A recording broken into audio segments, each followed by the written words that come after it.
So a good drill is to close your eyes and go back and forth between your heels and the balls of your feet, just to get a sense of where your weight is. And then once you've landed on the balls of your feet, I want you to make sure your knees are bent and soft, and you're relaxed down the back of your spine. And you can engage that front part of your core, but you don't want a lot of tension. So you really want to be able to take a deep breath easily. And then what you're going to do is practice pushing your knees, not locked out. You don't want them to be totally straight, so you're not going here. But you want that softness, and that's what's going to drive the movement of the hips. So you're going to think of that like a piston. One and then the other. And you're going to see that I don't have any tension in my back here. My hips are just riding along that soft motion of the knees. And then once you've done that, you can try doing some movements up through your pelvis into your spine. And what you're going to do is tuck that under and let that movement go up through the spine. So you're starting, bringing the pelvis in, and notice that I'm not straightening my knees. My knees are still bent when I'm doing that. So I'm coming up, and then I'm letting that ride through all the way till my chest is really open. I'm not tensing back here, but I'm allowing my spine to feel that fluidity.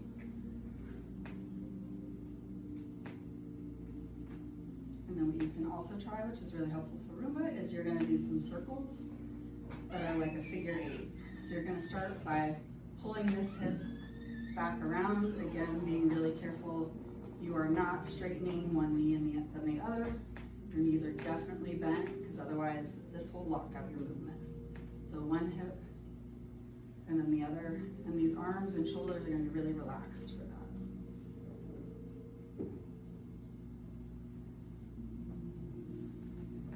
And then we're going to talk about the chest a little bit, and what we're going to do here is really focus on creating enough support at the back of the body. And again, bent knees are important, because if you're here, what happens is your pelvis goes forward and your back goes back, and then you're just kind of splayed out. So making sure you're bending those knees and giving yourself kind of that lift up like you have a life jacket that somebody's pulling up, and then closing that space.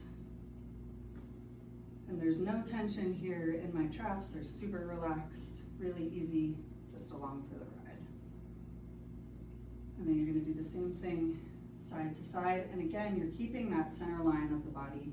You're not swinging over, moving. You're just moving back and forth and building up that range of movement in your rib cage and in your thoracic spine. And then what you can do is circles one way.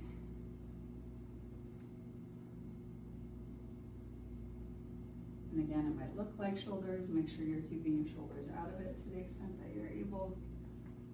I'm always working on that. And the other way. And then the other fun one, Liz loves. You're going to close in your front body, close to the side, open. And it's going to be same leg and shoulder coming together, not opposite, same. And then you're going to roll through that, going the same way.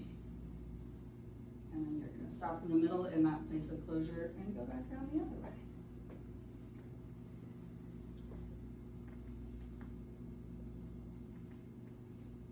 One that we didn't get to, but that I highly recommend.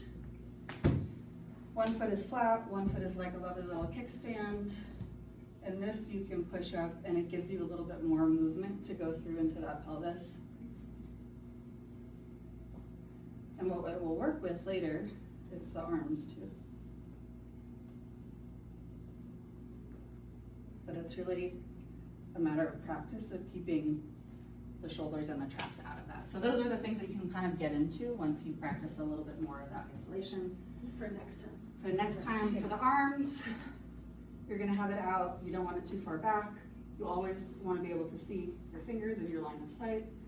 You know, kind of this extended, like somebody's kind of pulling your hands a little bit. And then what you're going to do is there's a bend. That's step 1. You're going to rotate those elbows. That's step 2.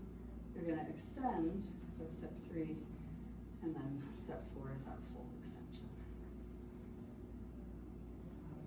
3, 4. And that 4 is kind of the tricky part, because that's the rotation. a little bit down in the shoulders and in the elbows, you're rotating that back a little bit. And it doesn't necessarily have to be super high too, it can be here as well.